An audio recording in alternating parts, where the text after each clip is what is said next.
வணக்கம் and welcome to cinema matrix. இந்த வீடியோவில் எதை பற்றி பார்க்க போகிறோம் அப்படின்னா, செம்ம கடுப்பில் இருக்காங்க திவாகர் அண்ட் தென் பாரு. ஸோ இப்போ வந்து பார்த்திங்கன்னா இவங்க தான் ஒஸ்ட் பர்ஃபார்மர் அப்படின்ற மாதிரி 2 பேர் இப்போயே டிஸ்கஸ் பண்ணிட்டு இருக்காங்க. யார் யார் அப்படின்றத எதுக்காக அப்படின்றதையும் டீட்டெயிலாக இந்த வீடியோவில் பார்த்துக்கலாம். அதுக்கு முன்னாடி நம்மளோட சேனலை நீங்கள் சப்ஸ்கிரைப் பண்ணாமீங்கன்னா சப்ஸ்கிரைப் பண்ணி சப்போர்ட் பண்ணுங்கள். குரூப்பிசம் பண்ணி இவங்க ரொம்ப ப்ளே பண்ணுறாங்க அப்படின்ற மாதிரி ஒரு டாஸ்க் இப்போ நடந்தது. அங்கேருந்தே பார்த்திங்க அப்படின்னா 2 பேரும் ஒரு குரூப்பை தாக்கி பேசிக்கிட்டே இருந்தாங்க அப்படின்னே சொல்லலாம். எஸ், யார் அப்படின்னா கனி, FJ, Ramya, Sabari and then இவங்கெல்லாம் கெமி இவங்கெல்லாம் சேர்ந்து ஒரு குரூப் அப்படின்ற மாதிரி இவங்க கன்சிடர் பண்ணி இவங்களுக்குள்ளே பார்த்திங்க அப்படின்னா பேசி வச்சு இவங்க அந்த குரூப்புக்குள்ளே யாரையும் சொல்கிறதில்ல, மற்றவங்கள சொல்கிறாங்க அப்படின்ற மாதிரி நிறைய வாக்குவாதங்கள் போயிட்டு இருந்தது. ஸோ இப்போ சாப்பிட்றப்ப பார்த்திங்க அப்படின்னா திவாகர் சாப்பிட்டுட்டு இருந்தார்.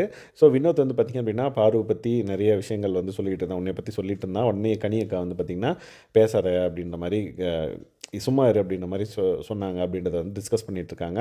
ஸோ இப்போ பார்த்திங்க அப்படின்னா அவங்க ஒஸ்ட் பர்ஃபார்மராக இவங்க 2 பேரும் நான் சூஸ் பண்ண போகிறேன் அப்படின்ற மாதிரி திவாகர் சொல்கிறாரு. ஃபஸ்ட்டு கனி ஏன் இவர் சொல்கிறாருன்னு பார்த்தீங்கன்னா, ரீசெண்டாக அவர் ரீல்ஸ் பண்ணிட்டு இருக்கும்போது இவர் பிரவீன்ராஜ் கேமராவை மறைச்சிருப்பார்.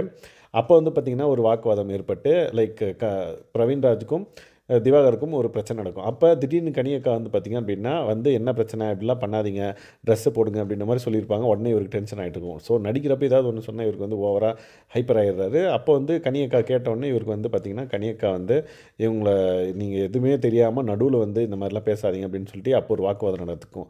அப்போ கனியக்கா பார்த்திங்கன்னா இப்போ யாராவதுன்னு தான் சொல்லியிருப்பாங்க, யாராவது இப்போ ஜெட்டி போட்டு இந்த மாதிரி பண்ணால் நீங்கள் அக்செப்ட் பண்ணிப்பீங்களா அப்படின்னதை அவர் எப்படி புரிஞ்சுக்கிட்டாருன்னா, நான் ஜெட்டி போட்டு நடிச்சிட்ருக்கேன் அப்படின்ற மாதிரி சொன்னேன் அப்படின்றத அதுக்கப்புறம் எல்லார்ட்டையும் சொல்லி கனியக்கா பேர் கெடுத்தார். ஸோ அவர் ராங்காக அண்டர்ஸ்டாண்டிங் பண்ணிவிட்டு ஸோ அப்போ அந்த பர்டிகுலர் விஷயத்தினால கனியக்கா நான் ஒஸ்ட் பர்ஃபார்மராக சூஸ் பண்ண போகிறேன் அப்படின்ற மாதிரி சொல்கிறாரு. அதுக்கப்புறம் எஃப்ஜே இவன் சீக்கிரம் இந்த கோழி மாதிரி அங்கங்கே எப்போ பார்த்தாலும் படுத்துக்கினே இருக்கான். அவன் பாரு எங்கேயாவது பாரு உட்காந்தானா பெட்ஷீட்டோடு தான் உட்காருவான், படுப்பான். ஸோ அவன் எப்போ பார்த்தாலும் படுத்துக்கிட்டே இருக்கான். அவன் என்னை பற்றி பேசிகிட்டு இருக்கான்.